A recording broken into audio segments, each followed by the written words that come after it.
जानते हैं कि धारा, जिस धारा को मुक्त करने की कोशिश हो रही है, ये उस धारा के सार्थक वाहक है, एक मजबूत चेहरा। और मेरा दल इस धारा के पक्ष में बिना तराजू लिए हुए खड़ा, न अनुसार सोचे बगैर। आपके समक्ष कुछ गंभीर बातें आज बिंदुवार तरीके से रखूंगा, उसके बाद फिर आपके सवाल होंगे। अभी बीते आपको स्मरण होगा, पहलगाम की सामूहिक पीड़ा के बाद अचानक से प्रधानमंत्री जी को एहसास हुआ कि बहुजन धारा की जो मांग है जातिगत जनगणना की, उसके लिए हाँ बोलना जरूरी है। उन्होंने हाँ बोला, एक पॉलिटिकल स्टेटमेंट, एक जुमला, एक शब्द जिसके पीछे भाव की कमी। मैं क्यों कह रहा हूं? क्योंकि अगर आप आजादी के बाद से उनके संगठन का चाल, चरित्र और चेहरा, तीनों चीज, चाल, चरित्र और चेहरा, ये मूलतः बहुजन धारा विरोधी रहे, आरक्षण विरोधी है। मैं नहीं बताना चाहता, मेरे राष्ट्रीय अध्यक्ष जी कई दफा कह चुके हैं कि बंच ऑफ थॉट गोलवलकर की इनके लिए सबसे पवित्र ग्रंथ है, और उस पवित्र ग्रंथ में दलितों, पिछड़ों के लिए जो टिप्पणियां की गई, आज तक उसका प्रतिकार संघ और भाजपा ने नहीं किया।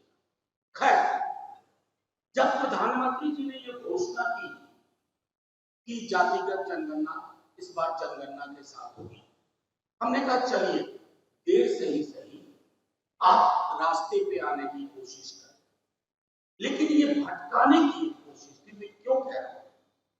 5 तारीख को अंग्रेजी के प्रमुख दैनिक में एक खबर छपी। खबर क्या थी कि पिछड़ी जातियों की, उपजातियों और जातियों की गणना होगी। जातिगत जनगणना में पिछड़ी जातियों, अत्यंत पिछड़ी जातियों की जाति और उपजाति की गणना होगी, लेकिन वो जातियों की गणना अलग अलग होगी। उसको ओबीसी की छतरी के नीचे नहीं बताया जाएगा। कहने का तात्पर्य ये कि ओबीसी की कुल आबादी कितनी है, ये नहीं बताया जाएगा। क्या ये छलावा नहीं है? धोखा नहीं है? पिछड़ी, अत्यंत पिछड़ी जातियों के साथ आखिर डर किस बात का है? संविधान की धारा 340 के तहत सोशल एजुकेशनल बैकवर्डनेस, सामाजिक शैक्षणिक पिछड़ापन परिभाषित होता है। आप उस परिभाषा को नकार देंगे? आपका हमारी समझ में बिल्कुल नहीं आता। कल को नीति आयोग को आंकड़े की जरूरत होगी कि टोटल क्वांटम क्या है, किसी और एजेंसी को जरूरत होगी, तो क्या कहेंगे कि अमित शाह जी ने फैसला लिया था कि जातियों की अलग अलग गिनती होगी, लेकिन छतरी में कितनी जातियां हैं, उनकी संख्या, उनका प्रतिशत क्या है, ये आप नहीं बताएं। 3 हफ्ते के अंदर सारी रिपोर्टिंग करके आप उसको ले चलिए सदन में और फिर फैसला होगा।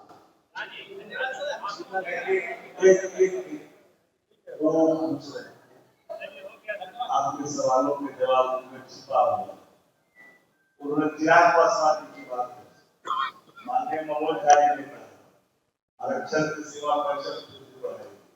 अब इन्होंने कहा अनुसूची 9 में डाला, 9 पे अनुसूची में डाला 16% बिहारियों की हमारी रिजर्वेशन। क्या बिहारी फर्स्ट बिहार 16% जो बिहारी जो रिजर्वेशन मार खाएंगे, क्या उसके लिए चिराग पासवान ने कभी इस पर अपनी प्रतिक्रिया दी? उपेंद्र कुशवाहा ने दी, चित्तराम मांझी ने दी, अब यह कभी उस 16% हकवारी की चर्चा जो किया मनोज झा जी ने, इस पर आप उनसे पहले पूछिए कि बिहार फर्स्ट कब ना होगा जब 16%। यही बात तो कह रहे हैं मनोज झा जी, आप अलग ही पूछ रहे थे। बोलिए जी।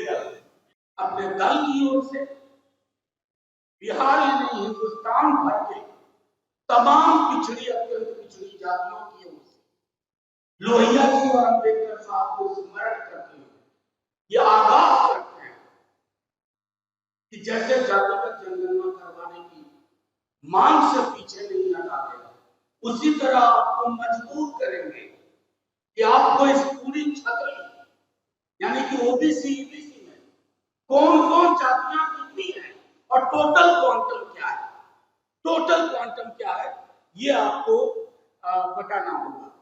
एक बहुत ही भोंडा आधारहीन तर्क आया सरकार की ओर से कि राज्य और केंद्र में लिस्ट में विसंगति होगी। हाँ होगी, वो बाकी समूहों पर भी लागू होता है। आप तो सेंटर की लिस्ट तैयार करो, राज्य अपने हिसाब से उसमें से कल कर लेंगे, निकाल लेंगे। इसको ब्लॉक करने की कोशिश, जैसा मैंने कहा, आधार करते हैं सरकार, जन सैलाब उभरेगा। मैं बार बार कह चुका हूं अपने दल की ओर से कि कोई विचार अगर परिपक्व हो जाता है, किसी की ताकत नहीं है उस विचार को खारिज कर। अब आइए एक महत्वपूर्ण पहलू इसके साथ जुड़ा हुआ है, ओबीसी क्वांटम के साथ। ये स्टैंड अलोन एक्सरसाइज नहीं है, जातिगत जनगणना उसके बाद क्या। नेता प्रतिपक्ष तेजस्वी जी हमारे कांग्रेस और डीएमके के साथी, समाजवादी पार्टी के साथी कह चुके हैं कि ये आंकड़ा, जैसा हमारे बिहार के एक नौजवान नेता कहते हैं, आंकड़े ले आइएगा लेकिन सार्वजनिक ना कीजिए। आंकड़े गुलदस्ते में सजाने के लिए नहीं आ रहे, ड्राइंग रूम की शोभा बढ़ाने के लिए नहीं आ रहे। ये आंकड़े जिंदा लोगों के आंकड़े हैं, इसकी जिंदगी का, उनकी जिंदगी का दस्तावेज है और इस दस्तावेज की सही परिणति होनी चाहिए। अगला सवाल माननीय प्रधानमंत्री योगी आदित्यनाथ से, संसद में चर्चा करिए कि ओबीसी काउंटिंग के लिए, जनगणना के लिए आपके इनपुट क्या होंगे, यानी प्रोफार्मा में आप क्या क्या चीजें इंगित करके जानना चाहेंगे, क्योंकि उस प्रोफार्मा के इनपुट से आउटपुट निर्धारित होगा। क्योंकि जातिगत जनगणना के जब आंकड़े आएंगे तो जैसा नेता प्रतिपक्ष ने कहा, समानुपातिक प्रतिनिधित्व की बात होगी, क्वांटम ऑफ रिजर्वेशन बढ़ाने की बात होगी और निजी क्षेत्र में आरक्षण की बात होगी। और ये महज बात नहीं होगी, इसके लिए संघर्ष। अतः लब्धलुभाव ये है, अगर सरकार की मंशा है कि ओबीसी की गणना को पर्दे के पीछे छुपाया जाए, तो इतना कह रहे हैं, बिहार ही नहीं पूरे देश का ये समाज उठ खड़ा हो। कैसी विडंबना में हम लोग रह रहे हैं। 4 जून को नेता प्रतिपक्ष ने चिट्ठी लिखी, आप सब वाकिफ हैं, माननीय मुख्यमंत्री जी को। आज 9 तारीख को मैं आपके माध्यम से प्रेस कॉन्फ्रेंस कर रहा हूं, चिट्ठी की पावती नहीं आई है।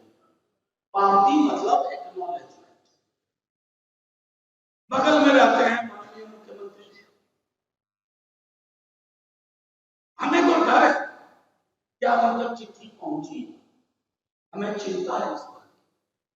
सूबे के उनके पूर्व के डिप्टी सीएम और नेता प्रतिपक्ष मौसम का हालचाल लेने के लिए चिट्ठी नहीं, मैं वो आप मेरी बात समझे नहीं। मेरा कहना था कि विचार इतना महंगी है, इतना महत्वपूर्ण है और कोर्ट में लंबित है, सुप्रीम कोर्ट में, इसको रिविजिट करना चाहिए, यही है। और जो आपत्ति उच्च न्यायालय की थी, उस विसंगति को खत्म करें। इसके लिए मैंने बार बार कहा है कि बहुत बड़े ज्ञान की आवश्यकता है। शुक्रिया, थैंक यू सो मच।